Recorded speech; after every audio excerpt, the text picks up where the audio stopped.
Hello everybody, welcome back to my channel. My name is Becca and this is my YouTube channel where I talk about all the houseplant things. Today we are going to be talking about 5 overrated plants in my opinion. So there are definitely a lot of plants that come in and out as being the trendy plant, the plant that everybody wants, etc. And I feel like, my husband's calling me, hold on. Hello? Somebody actually requested this because I had made an underrated plants video and someone wanted to see my overrated rating for plants. And okay, I wanna preface this by saying I might sound a little sassy, might sound a little opinionated in the video, obviously because these are my opinions, and if you own and like these plants, obviously that is totally fine. I have actually owned all of these plants before, and that is why I think that they are overrated, because I have experienced them and lived with them for long periods of time, and I know that it was either worth the hype or not worth the hype, and for these it was not worth the hype for me, what I think. So anyway, just want to put that out there, and if we disagree, that's totally fine, because you know what tea tastes good to me might not taste good to you. So if you're wondering, I like peppermint tea mostly, and also I like Bengal spice tea, stuff like that, and chai, of course, I love chai. But anyway, let's get to the plants and talk about the first overrated plant. I have actually 2 of these plants still in my possession that I can show you. So obviously I don't dislike them that much, but again, worth the hype? I'm not sure. We're going to start off with the booby cactus. Now, listen, I don't put this in here because I dislike the plant. Again, I'm gonna reiterate that because I do like this plant.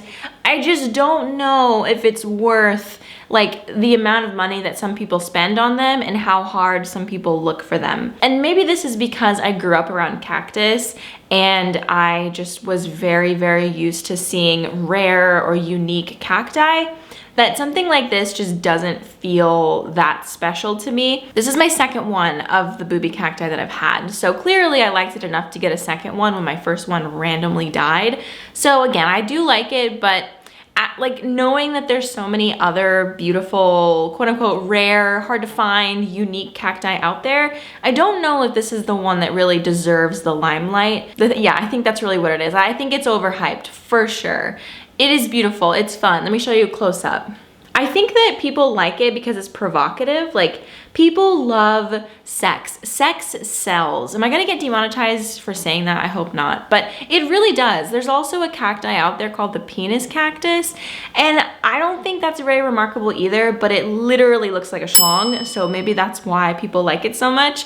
I'm not exactly sure, but I mean, it is really cute and like cool that it looks like this and very unique. I will admit that, but there just are other cacti that are more unique. All right, the second overrated plant, in my opinion, is the string of turtles. And, or what is the PEPEROMIA prostrata? That's the actual name of it. See, I just like don't understand why this plant is so hyped up, because this is mine. It is like quite long. When I got it, it was literally like this long. So it's done quite a bit, and it lived a majority of its life in a greenhouse. And now that it's not living in a greenhouse, it's not doing very well, if I'm honest. Like, it has seen better days. It's looking really rough. A lot of these stems are bare.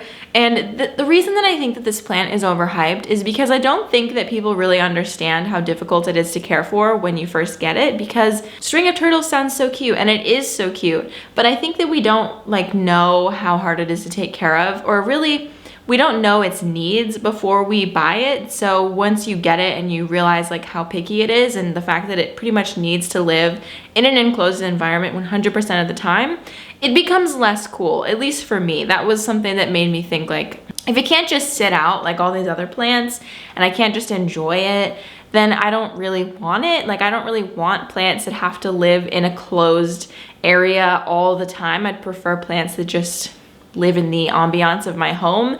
And living in a place like Colombia, I mean, it's going to be very humid. We actually had to buy a dehumidifier like in October because it was so humid in our house, like, I don't know, 70, 80% humidity inside. And for your house, that's not good. You don't want that. Really, like 50 or 60 is about as high as I want my house to be for health and safety of my home, really. So anyway, big tangent, but just want to say that this plant is definitely very cute, but absolutely overrated, and I wish that more people talked about how difficult it is to take care of before I went to like great lengths to buy it, which again was my fault that I didn't do like more research about it. But yeah, for some reason I think it's overrated. Okay, the next plant on our overrated plant list is one that I can very confidently say and like not have any hesitation, and that is the pink princess philodendron. And I know that I'm not the first person to say this. I think a lot of people are the triple P haters, and I feel like a lot of it comes down to the fact that when they're not variegated with pink, they just look okay. They're not, like, to me, it's not a special plant in any way, unless it has really good variegation, which is really hard to find and maintain. So I actually did have a subscriber, like a subscriber sent me, well, a subscriber and a friend sent me a pink princess philodendron, and there was a little bit of variegation on it, and I was running some experiments to see if I could like fix that and like bring out more variegation. But it's been like a year and a half probably, and it's still like burgundy, and it's an okay plant. Like, it's growing really fine. And it roots really easily if you propagate off of it. I actually propagated off of it, and it like rooted so fast, and yeah, it was great. But like, as far as the prettiness of the plant, which I feel like is what this plant is known for and like why people collect it, I just don't think it's very pretty unless it's variegated. So that's why I think it's overrated, because yeah, I hesitate to say like it's comparable to the Albo Monstera, because I don't know, the Albo Monstera in my opinion is not overrated at all. I don't even think it's, yeah, I think that it has the right amount of hype. The price tag on it, too much, but I think that it has the right amount of hype because I love my Albos. I have a Thai Constellation and 2 Albo Monsteras. One I've grown from a single leaf, and the other one I bought as a full plant. And those plants are easily some of my favorite in my collection because they are so beautiful. But the thing is, the variegation on those seems a lot more stable. But with plants like that, they've been hybridized to have this variegation. That's not naturally occurring. So it is likely to leave the plant if it isn't in the most perfect conditions for that plant. And I just noticed that happens with a lot of people's pink princess. It just ends up eventually going back to being just a regular burgundy, what would it be? Like a Congo philodendron something, I don't know, but there's a few different like variations of that plant. So yeah, I think that it's just overhyped. Okay, the next plant that I think is overhyped is the Philodendron verrucosum. And oh, I hate saying this out loud. I hate it. I hate saying this out loud so much because I love that plant. It is so beautiful. But listen, no one tells you how hard it is to take care of. And I think that's why it's overrated. Maybe I'm just like bitter for a lot of these things. Like, I'm just mad that the plant like didn't work out for me. So now I'm like, it's overhyped. Maybe that's what it is for a lot of these, but I just feel like there's a lot of hype around the plant and it's really hard to take care of and really hard to keep happy. And it is literally an all-you-can-eat buffet for spider mites. They love the Philodendron verrucosum, love it. And I have no idea why. Maybe because it's really easy to like hide in the petioles because they're spiky. They have like the fuzzy petioles.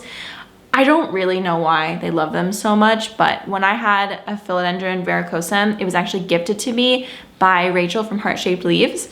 It was really happy for a very long time, and I still have the plant. Just want to say that if Rachel, you're watching this by any chance, I do still have the plant, but I'm regrowing it from the stems. So it's not the original plant anymore because it was just going downhill like badly and it was frustrating. So I just ended up cutting it up, and like it was mostly stem anyway. There's like maybe like 2 leaves left and they were on their way out. So I just cut it up, and then I've been propagating it in a prop box, like wet stick style, and they have put out new leaves. So I will eventually, hopefully, have a Philodendron verrucosum again. But the thing is, this is a lot of work for a philodendron that is like, I don't know, they're pretty, I guess, but like I think a plant like this is even prettier and it's way easier. It has all of the attributes that I love about the verrucosum, like the dark leaves and the texture.